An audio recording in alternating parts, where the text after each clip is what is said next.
Eu queria começar lendo um texto que está lá em João, no capítulo 8, no versículo 25, que é quando os fariseus, vendo Jesus fazendo aquele monte de milagre, aquele alvoroço que Jesus já fazia por causa da multidão que seguia, aí eles vêm e conversam com Jesus e começa assim: quem é você? Perguntaram eles. Exatamente o que eu tenho dito o tempo todo, respondeu Jesus. Tenho muitas coisas para dizer e julgar a respeito de vocês, pois aquele que me enviou merece confiança, e digo ao mundo aquilo que dele ouvi. Eles não entenderam que lhes estava falando a respeito do Pai. Então Jesus disse: quando vocês levantarem o Filho do Homem, saberão que eu sou, e que nada faço de mim mesmo, mas falo exatamente o que o Pai me ensinou. Aquele que me enviou está comigo. Ele não me deixou sozinho, pois sempre faço o que lhe agrada. Tendo dito essas coisas, muitos creram nele. O que significa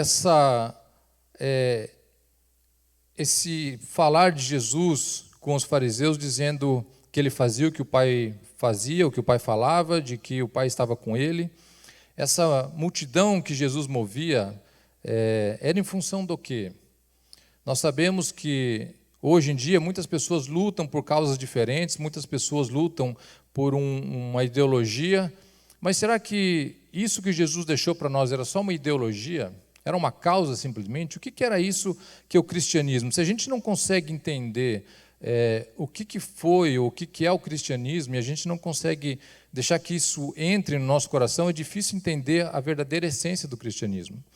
Muitas pessoas defendem o cristianismo como sendo essa causa boa, né, das pessoas se tornarem pessoas melhores. Inclusive, muitos estudiosos falam do poder da religião em si, que ajuda muitas pessoas, o poder da religião que acaba controlando a própria população.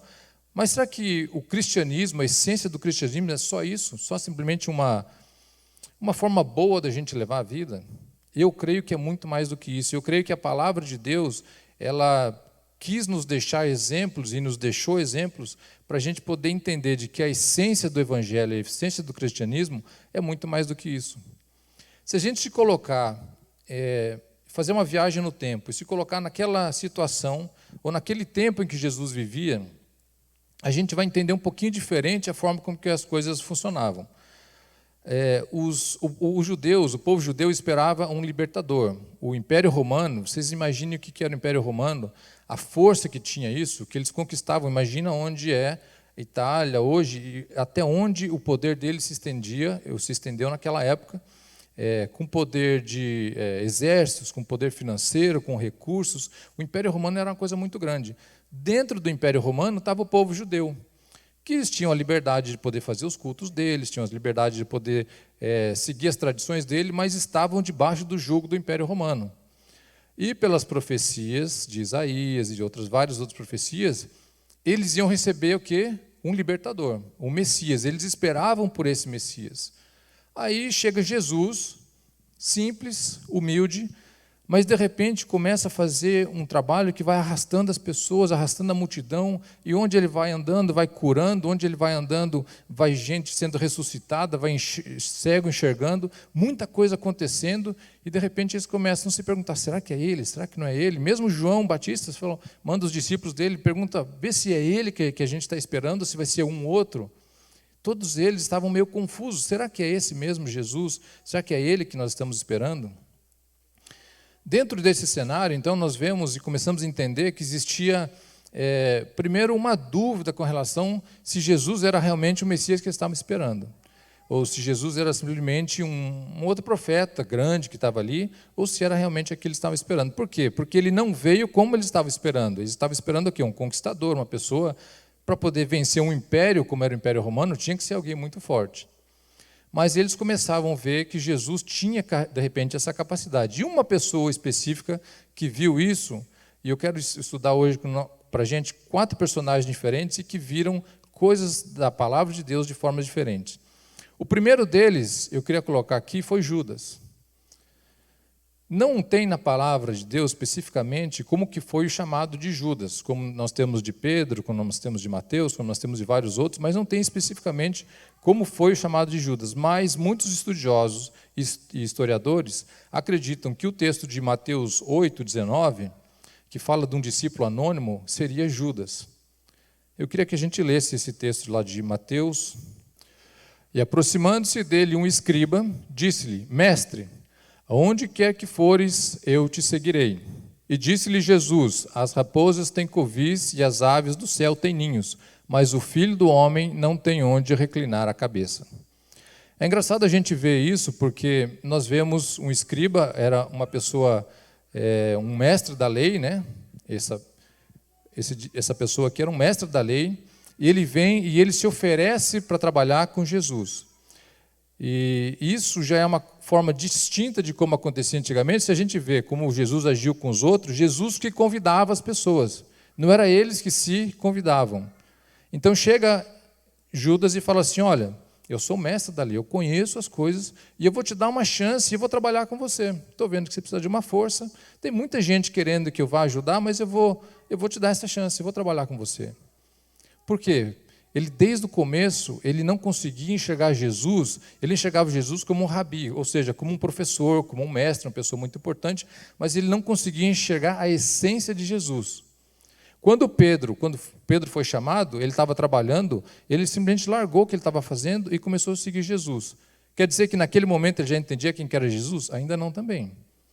Mas nós vamos ver que no decorrer da história, no decorrer dos acontecimentos, foi diferente a atitude de um e de outro. Judas, ele era o único que não era galileu. O único dos discípulos que não veio da Galileia era Judas. Ele provavelmente era de Quirote, segundo alguns historiadores, que vem do sobrenome dele, Iscariotes, que quer dizer que seria um homem que veio de Quirote, que era uma cidade. E ele não tem, na palavra de Deus, nenhum momento que ele chama Jesus como Senhor. Ele sempre chamava Jesus como rabi, ou como mestre, ou como professor. Por quê? Porque ele via Jesus dessa forma. Como escriba e como mestre da lei, ele poderia exercer algumas profissões, como contador, secretário, copista. Copista era aquele que, quando alguém ditava, ele fazia a redação das coisas. Talvez por aí ele se tornou, então, o contador dos discípulos de Jesus. A palavra fala que ele era o que cuidava do dinheiro. Dentro desse cuidado do dinheiro, ele já começou a mostrar um pouco do caráter dele. Apesar de ele estar com Jesus, ele começou a mostrar quem que ele era. O que ele fazia? A Bíblia fala em algumas ocasiões de que ele roubava o dinheiro que era arrecadado. E isso você fica pensando, poxa, uma pessoa que está convivendo diretamente com Jesus, está aprendendo todo dia, está vendo todo dia os milagres acontecendo, mas ele não consegue ter essa transformação. O que acontecia dentro da cabeça de Judas se a gente for pensar naquele contexto? Judas estava esperando que viesse o Messias como todos os outros estavam esperando. Judas estava achando agora, bom, essa é a oportunidade. E ele talvez não veio como grande conquistador, mas pelo poder que ele tem e pela força que ele tem de mover as multidões, talvez seja ele. Se for ele, eu quero estar aqui perto, porque eu quero minha oportunidade. Será que era só ele que pensava assim? Não. Se a gente for olhar lá em Mateus 20, nós vamos ver que a mãe de João e Tiago falou assim, olha, chamou Jesus de lado, olha, quando você assumir o teu reino, deixa que um filho sente na direita e outro filho sente na esquerda. O que ela estava falando para ele? Olha, eu sei que vai ser um reino poderoso, dá privilégio para os meus filhos aqui. Toda mãe gosta de puxar sardinha para os filhos, né? Essa não estava fazendo diferente. Falou, deixa um sentar na direita e outro na esquerda. O problema é que eles ainda estavam pensando num reino físico. Eles ainda não tinham esse entendimento de reino espiritual, olhando da forma física. Judas, provavelmente, da mesma forma, estava olhando da forma física, do reino físico. Então ele falou assim, olha, Jesus está demorando, está falando, está arrastando multidão, mas ele ainda é muito simples, eu preciso fazer alguma coisa para poder fazer que isso aconteça. Essa revolução não vai sair se ele não agir, então eu vou agir. Aí o que acontece? O diabo coloca na cabeça de Judas uma forma legítima de fazer alguma coisa de forma errada. Fala assim, olha, Judas, faz o seguinte, se você não der a mãozinha, o plano não vai sair. Nós precisamos libertar o povo. Essa é uma forma, uma causa legítima. Nós precisamos libertar o povo. Então faz o seguinte, vende ele, deixa ele ser preso. Quando ele for preso, vai causar uma revolução muito grande, porque, poxa, todo mundo gostava de Jesus. Era um mestre, era uma pessoa que fazia milagre, que curava. Quando ele estiver preso, ele vai se rebelar e ele vai convocar todo mundo para essa revolução. Aí a gente começa a revolução e você vai ser o quê? O pivô central da revolução. Você vai estar no lugar certo, na hora certa. É o plano perfeito. Aí Judas pensou, bom, é isso mesmo. Tanto que Judas vende Jesus por 30 moedas de prata, que não era grande coisa. Assim, o valor que ele vendeu não era, o propósito dele não era de ganhar dinheiro vendendo Jesus. Eu imagino que na concepção do coração dele era uma coisa assim, não, eu ganho dinheiro, mas ao mesmo tempo eu estou na situação de que eu vou ser o pivô de que tudo isso aconteceu. Só que ele não contava com o plano divino de Deus. E ele não via de que ele estava sendo usado pelo mal para ser cumprido o plano divino de Deus. Jesus é preso, e como já dizia desde a profecia, como um cordeiro mudo levado a matadouro. Ele vai e não fala nada, ainda quando é dado para ele a oportunidade, você não vai se defender? Jesus não fala nada. Eu imagino que nesse momento Judas pensando assim, agora meu plano foi por água abaixo. Cadê aquela revolução que a gente ia criar? Jesus acionando as pessoas para poder lutar contra toda essa hipocrisia? E Jesus fica quieto. Aí Judas vê o que foi que ele fez. Aí Judas vê de que tudo aquilo que ele pensava que poderia ser bom, era na verdade bom para ele. Ele não conseguia enxergar o propósito geral de Deus, e nisso ele entra em um remorso muito grande e se mata. Não aproveita nem o dinheiro que ele ganhou, não aproveita nem a revolução que ele poderia ser pivô, e ele acaba morrendo. Essa causa de Judas tinha como peça-chave ele mesmo. A causa dele tinha como peça-chave se tornar o pivô central da revolução, trazendo honra para ele. Ele trabalhava em função dele. E o final dele qual foi? Foi ser rejeitado, envergonhado e acabou tirando a própria vida. Nós temos um segundo personagem. O livro de Samuel fala sobre Saul. Saul foi um rei, o povo queria tanto um rei, passou na época dos juízes, que o povo judeu não tinha rei, e o povo começa a pedir um rei, e Deus dá um rei chamado Saul. Ordena Saul como rei do povo de Israel. E Saul começa a fazer várias coisas, e Deus um dia resolve provar Saul. E Samuel chega para Saul e dá uma ordem de Deus para Saul, e fala assim, olha, você vai exterminar os amalequitas, tudo, desde os animais, as pessoas, tudo, eu quero ver tudo destruído, porque eles foram contra o meu povo quando ele estava no deserto. Lembra quando o povo saiu do Egito? Agora Deus estava fazendo justiça. E falou para Saul, olha, você vai exterminar tudo. E Saul sai para a guerra. E sai e vence os amalequitas como Deus tinha falado. Acaba com tudo, porém, ele guarda tudo que é de melhor do gado, as ovelhas, tudo que era de melhor do povo e o rei. Ele estava indo tão bem até o momento que ele foi provado e colocou em xeque o quê? A honra dele. Naquele tempo, para um rei ir para a guerra e voltar de mão vazia, era uma vergonha.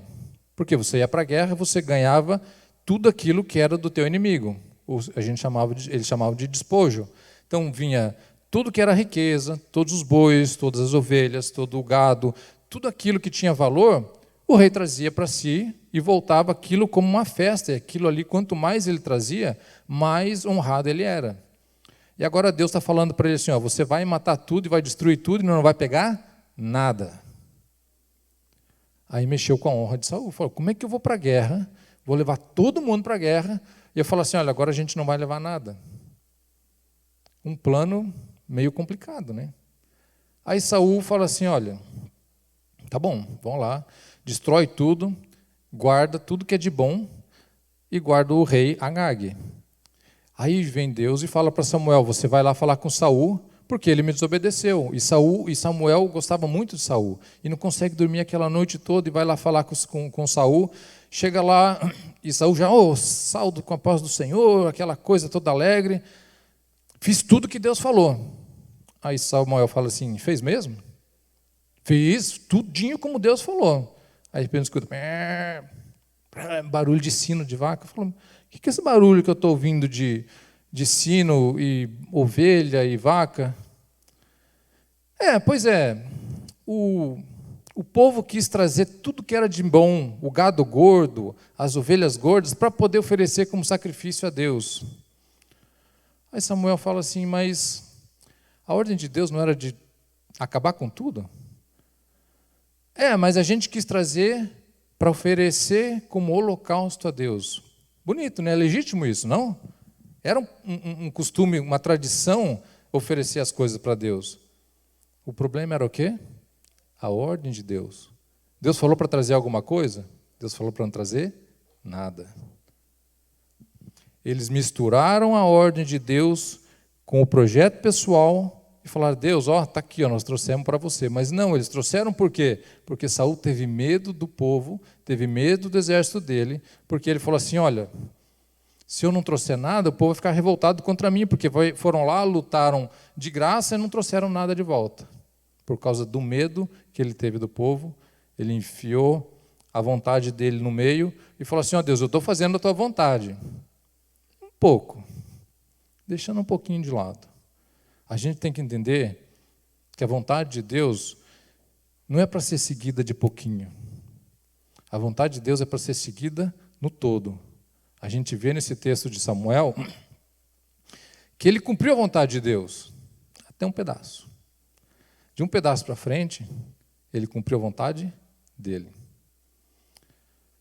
A causa, então, dele era se mostrar como um poderoso perante seus liderados. Essa era a causa dele, ele tinha que se mostrar sempre forte. E o final dele foi ser destituído e rejeitado por Deus. Mas nem tudo está perdido. Nós temos um terceiro personagem, também discípulo, chamado Pedro. Pedro era pescador, diferente de Judas, Pedro foi chamado por Jesus. Jesus estava andando, viu Pedro pescando e chamou Jesus. E naquele mesmo momento, Pedro larga o que ele estava fazendo, e lá em Mateus 4,18 fala que ele largou o que ele estava fazendo e foi seguir Jesus. Deixou o que era dele, deixou os negócios dele e foi seguir Jesus. Pedro não tinha instrução, não era como Judas, que era escriba, que tinha conhecimento. Pedro era um homem iletrado, tinha um temperamento sanguíneo, mas Pedro tinha um coração voltado para as coisas de Deus. Ele ouviu o chamado de Deus. Pedro também, da mesma forma como Jesus, da mesma forma como Pedro, esperava um libertador também. Tanto que, naquela hora, naquele momento, quando Jesus está chamando eles, eu preguei isso aqui uns dias atrás, quando Jesus pergunta para eles, quem que os homens dizem que eu sou? Uns dizem que é João Batista, uns dizem que é Elias. E vocês, quem dizem que eu sou? E Pedro fala, você é o Filho, é Cristo, o Filho de Deus vivo. E Jesus fala assim, não foi nem a carne nem o sangue que te revelou, mas meu Pai. Aí Jesus começa, logo em seguida, começa a explicar. Então agora eu preciso voltar para Jerusalém, porque eu vou ser morto. E Pedro fala, não, peraí, chega aqui Jesus. Não, que negócio é esse? Vai ser morto? Aí Pedro começa a olhar o quê? O plano natural dele. O que ele pensava do reino que ele estava esperando também. Não, Jesus, como que vai ser morto? E como é que eu vou ficar sem reino? Cadê tudo aquilo que a gente está construindo? A gente está fazendo uma revolução aqui à toa? Você vai ser morto e eu não vou poder tocar isso aqui sozinho. Pedro estava olhando para quem? Para ele. Pedro estava olhando para as ansiedades dele. Só que aí que veio a diferença entre Pedro e Judas. Pedro conseguiu entender de que o que Jesus estava falando ali para ele era muito maior do que o que ele estava enxergando fisicamente falando. Dentro dessa realidade, nós temos então que a causa de Pedro era seguir Jesus e o plano divino e espalhar a verdade por onde ele fosse. Pedro conseguiu entender isso, a essência do evangelho caiu aonde? No coração de Pedro. A essência da palavra ficou aonde em Judas? Na mente, na alma. De Samuel, da mesma forma, não chegou a cair no coração. Eles conseguiram entender. E olha que Judas e Pedro tiveram o mesmo tempo com Jesus, tiveram o mesmo ensinamento, a palavra foi a mesma. Tem gente que está vindo na igreja e ouve a mesma palavra e de repente não consegue entender porque não deixa cair no coração. Porque a palavra fica simplesmente na alma, fica simplesmente uma coisa lógica, racional e não deixa cair no coração. E a gente começa a colocar o nosso plano pessoal dentro do projeto divino de Deus, e a gente quer a aprovação de Deus porque é o nosso plano que está em jogo. E a gente não abre mão do que é nosso, a gente não larga do que é nosso para fazer o plano de Deus, e a gente quer sempre a aprovação de Deus para fazer aquilo que a gente quer. Aí nós temos um quarto personagem, que foi Davi. Davi também um homem cheio da unção de Deus. Davi foi perseguido por Saul, foi ungido rei ainda menino, e depois é perseguido por Saul, acaba se aliando ao exército filisteu, porque Saul queria matar ele, ele sai e se alia ao exército filisteu. O exército filisteu, uma certa ocasião, ia lutar contra Saul, eles falaram, não, você não pode vir lutar com a gente, porque é muito simples, de repente você está aqui no nosso meio, e você vai lutar contra quem era o teu rei, e agora você, lá no meio da batalha, pode se virar e virar contra a gente. Não vai funcionar. Os comandantes dos filisteus não quiseram que Davi lutasse com eles. Aí falou, não, você não vai para a guerra com a gente. Aí ele volta para casa. Ele tinha uma cidade que ele tinha ganho, e a cidade chamada Ziklag. Quando ele chega nessa cidade, o que ele vê? Os amalequitas tinham passado na cidade e destruído a cidade. Tinham roubado tudo que tinha, tinham levado, não matou ninguém, mas levou preso mulher, filho, levou todo mundo, a cidade estava destruída. Agora os soldados chegam, vê a cidade toda destruída, olham para Davi e falam assim, olha, a gente estava com você, olha o que aconteceu.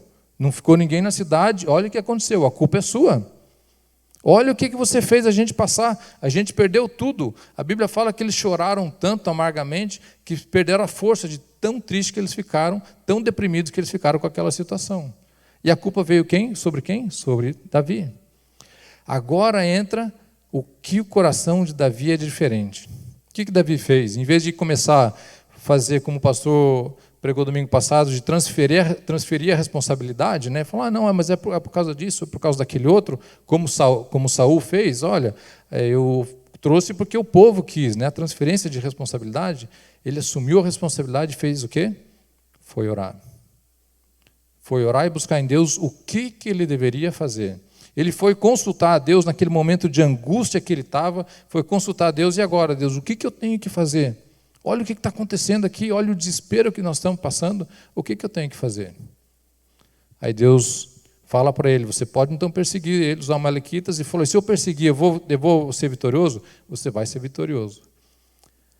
Tinha 600 homens, 200 deles ficaram perto do rio, porque não tinham nem força para poder lutar. 400 homens lutaram contra o exército dos amalequitas, venceram o exército, trouxeram todas as esposas, os filhos, tudo de volta, mais os despojos. A vitória de Davi não foi simplesmente trazer quem eles tinham levado, eles trouxeram quem eles tinham levado, mas todos os despojos de todas as cidades onde os amalequitas tinham roubado, ou tinham guerreado. Já pensou o que é isso? É muita coisa. A vitória dele não foi simplesmente uma vitóriazinha. Deus deu a vitória para ele e ainda deu muito mais do que ele estava esperando. Por quê? Porque ele se colocou na presença de Deus. E até o fim, quando ele volta do combate, esses 200 que ficaram ali perto do rio, os outros 400 falaram o seguinte para eles, olha, não, vocês não foram lutar, vocês não ganham. Vocês ficaram aí, o despojo é nosso, vocês não foram para a guerra. Aí Davi falou, o quê? Vocês estão loucos? Olha o que Deus nos deu, agora vocês vão querer agir dessa forma com eles? Da forma não, de forma nenhuma, todo mundo vai receber igual. O coração de Davi era um coração justo. A causa de Davi era obedecer e ser fiel a Deus acima do quê? Dos interesses pessoais dele. Ele tinha mais interesse nas coisas de Deus do que nos interesses pessoais dele. E no final, qual foi o resultado disso? Ele se tornou reconhecido na Bíblia como o quê? O homem segundo o coração de Deus. Davi era perfeito? De forma alguma. Davi não era perfeito. Mas o coração de Davi estava nas coisas de Deus. O coração de Davi estava naquilo que Deus queria para a vida dele e para o povo dele. Nesses 4 exemplos, essas 4 pessoas que nós vimos, todos eles tinham planos e projetos pessoais. Todos eles tinham a ambição de ter uma vida melhor, todos eles tinham uma causa aparentemente nobre, e todos eles tinham conhecimento da palavra de Deus e experiência com Deus. Tem alguma semelhança ou diferença de nós hoje? Todos nós temos projetos pessoais, todos nós temos planos pessoais. Todo mundo aqui tem a ambição de ter uma vida melhor. Ah, não quero, eu gosto da vida simples. Por que você veio do Brasil? Por que você luta e trabalha e se esforça tanto? Por que você se sujeita a fazer tantas coisas e, de repente, quando estava lá no Brasil, não se sujeitava a fazer? Porque a gente quer uma vida melhor. É errado isso? Não é errado de forma alguma. Todo mundo tem uma causa que a gente luta, que a gente julga ser nobre. Se a gente está aqui na igreja, todo mundo tem um conhecimento da palavra de Deus. Todo mundo tem experiência, já viu, tem um testemunho. Agora, o que diferencia nós desses 2 primeiros exemplos aqui? O que nos diferencia de Judas ou de Saul? O que faz nós sermos diferentes? De repente você fala, no final eu acabo fazendo a mesma coisa. A gente quer um resultado diferente, com atitude sem mudar. A gente quer um resultado diferente, fazendo as mesmas coisas. Entender qual é a vontade de Deus é o principal desafio para a gente poder entender qual que é o nosso próximo passo. Nós vimos domingo passado aqui com o pastor, de como a gente faz para ouvir a voz de Deus. A voz de Deus não mudou e não vai mudar, porque Deus é constante. E não é porque nos dias de Saul, nos dias com Samuel, ele agia diferente, e ele não fala hoje, ele continua falando hoje. O que acontece é a nossa desconexão com Deus. O barulho que envolve, hoje em dia, a nossa vida é muito grande. Internet, Facebook, os aplicativos, é tanta coisa acontecendo que a gente acaba se desintonizando de Deus. A gente acaba deixando isso de lado. Nós precisamos ter uma postura diante de Deus, uma postura diante do desafio, saber se submeter à vontade de Deus. A gente conseguir entender qual que é a palavra de Deus para a nossa vida no dia de hoje. E assim como Jesus falou lá em João no capítulo 8, de quem ele era, de como ele agia, e de como ele deixou esse modelo de servidão, de que ele dizia que ele só fazia aquilo que ele viu o Pai fazendo, que o Pai estava com ele, que o Pai mostrava para ele qual era a vontade dele, ele não deixou aquilo de forma aleatória, só para vocês entenderem, ele deixou aquilo como um exemplo para nós de como que deve ser a nossa vida diária, como que nós devemos seguir a nossa vida diária. Será que a nossa causa é legítima? Será que aquilo que nós estamos lutando é legítimo ou é pessoal? Será que aquele interesse que nós temos de fazer alguma coisa é legítimo ou é pessoal? Eu tenho lutado em favor de mim mesmo ou em favor da vontade de Deus? Não, mas eu faço isso porque é pela igreja, eu faço isso porque é pela vontade de Deus, mas será que é realmente pela vontade de Deus? Será que no fundo não tem aquela coisa assim de ego? Não tem aquela coisa assim, não, eu vou mostrar que eu vim e venci, eu vou mostrar que eu posso, eu vou mostrar que eu sou capaz. E Deus está falando, meu filho, mas não é por esse caminho que eu quero que você vá. Não, Deus, mas a minha causa é legítima. Ainda nós tentamos fazer o quê? Convencer a Deus de que a nossa causa é legítima e que Ele tem que se submeter à nossa causa, porque a nossa causa é legítima. Deus tem que sujeitar a nós. Aí nós mudamos a oração do Pai Nosso, né? Que seja feita a nossa vontade, assim na terra como no céu. Deus, a minha vontade, eu estou vendo, você está vendo a minha causa? Eu estou fazendo isso porque é uma coisa legítima, é uma coisa boa. E Deus está falando, mas meu filho, não é isso que eu quero. Samuel falou para Saul, é melhor obedecer do que sacrificar. Sacrificar era ruim? Não, não era ruim. Era a ordem de Deus sacrificar. Mas nesse momento, ele falou, não quero que traga nada. Não era para sacrificar, era para obedecer. E às vezes a gente coloca a nossa vontade diante de Deus, fala assim, Deus, olha, eu estou aqui sacrificando por você. Eu falo, não, eu quero que você obedeça. Ah, mas eu não ouvi a Deus. Por que você não ouviu a Deus? Porque a gente não ouviu a palavra do domingo passado, que fala dos princípios de como se ouve a voz de Deus. A gente não entende, não deixa cair no coração a palavra de domingo passado que fala de como a gente faz para ouvir a voz de Deus. E são princípios, não são regras. Qual que é a diferença de princípio e regra? A regra é uma coisa que a gente segue. Faça isso, faça aquilo, faça aquele outro, e tem uma diferença. A regra, ela tem exceção. A regra a gente segue, o princípio a gente vive. O princípio não muda. O princípio é o mesmo. A palavra de Deus tem princípios. O princípio não muda. A palavra de Deus não tem regras, tem princípios. Quando a gente entende que a nossa vida é regida por princípios e não por regras, primeiro, o evangelho fica mais leve. Porque não é uma regra, pode, não pode, pode, não pode, devo, não devo, são princípios. Eu faço isso por princípio, eu vivo isso.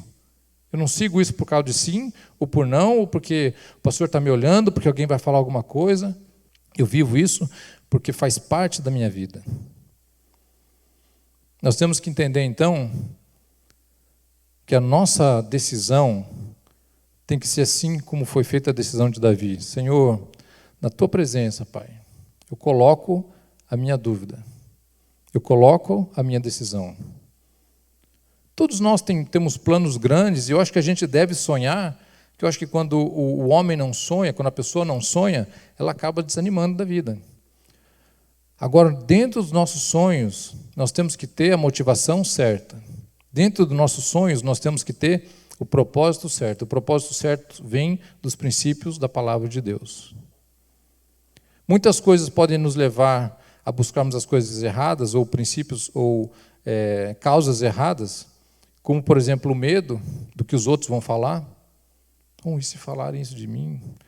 Nossa, eu estou sentindo até que Deus queria que eu fizesse isso, mas e se falarem de mim? Estou sentindo que Deus está pedindo para me ajudar no louvor, mas e se eles falaram de mim, que eu estou lá na frente cantando? Eu estou sentindo que eu estou aqui para fazer isso, e se falarem de mim? O medo, Saul não fez por medo do povo, o que o povo ia fazer com ele? Ou a gente pode deixar de fazer as coisas certas por conformismo, que é muito mais fácil a gente ficar na zona de conforto, não é verdade? Deus está tão bom aqui, a minha causa é tão boa porque eu venho na igreja, mas eu não preciso me envolver com muita coisa. Ou então a gente faz alguma coisa e Deus está falando, não faz, agora meu filho, eu quero que você obedeça, não sacrifique. E a gente, porque precisa se autoafirmar, não, eu vou oferecer. Está aqui, eu vou oferecer. Como que não vou oferecer? Eu fiz um sacrifício tão grande, fui lá, matei todo mundo, agora eu vou trazer isso aqui, eu vou oferecer. E Deus falou, não, obedece, não sacrifica. É uma palavra de que nós temos que entender que se nós somos regidos pelos princípios de Deus, e se nós estamos aqui e falamos, olha, Deus toma minha vida, Deus cuida da minha vida, controla a minha vida, é tão bom a gente cantar, a gente falar isso. Agora, na nossa prática do dia a dia, é muito mais importante que simplesmente a gente está falando. É muito mais importante a gente estar praticando, obedecendo, do que sacrificando. Eu queria nessa manhã que cada um de nós pudéssemos pensar de como nós temos decidido e como nós temos alinhado as causas da nossa vida. Será que eu tenho decidido e alinhado aquilo que eu tenho feito baseado na minha vontade própria? Qual que é o final que eu vou ter daquilo que eu estou fazendo por mim mesmo? Judas e Saul tiveram um final ruim porque eles quiseram adaptar o projeto de vida de Deus conforme o projeto de vida deles. Nós não precisamos passar pela mesma circunstância, porque nós temos o exemplo aqui. Eu posso olhar para a minha vida e mudar o meu estilo de vida, ainda é tempo. A pastora Renata ainda falava aqui do final dos tempos. O que nós temos vivido está nos levando para um final de vida que não vai demorar muito. Quando? Não sei. Pode ser daqui 1 ano, 10 anos, daqui 1 minuto. O que tem levado a nossa causa? Porque vai chegar esse dia e nós vamos apresentar a nossa causa na presença de Deus e falar assim, olha Deus, essa foi a minha causa. Eu vivi em função disso daqui. Deus fala, mas meu filho, não estou vendo nada de mim nisso daí. Eu vejo muito de você. Eu vejo que você quis construir campo missionário. Eu vejo que você quis fazer isso. Mas meu filho, não era isso que eu queria de você. Queria que você me obedecesse. Queria que você fosse um homem de oração, uma mulher de oração. Era isso que eu queria de você.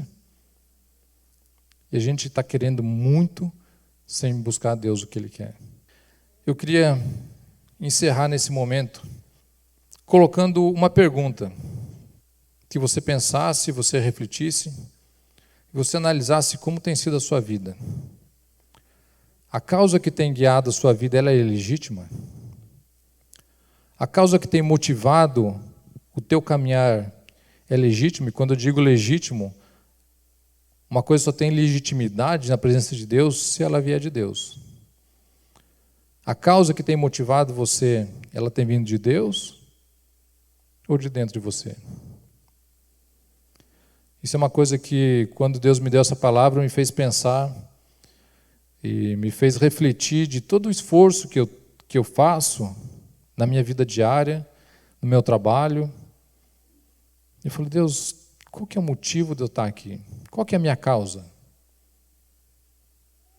Conhecer a palavra de Deus é importante, agora aplicar a palavra de Deus é muito mais importante do que simplesmente conhecer.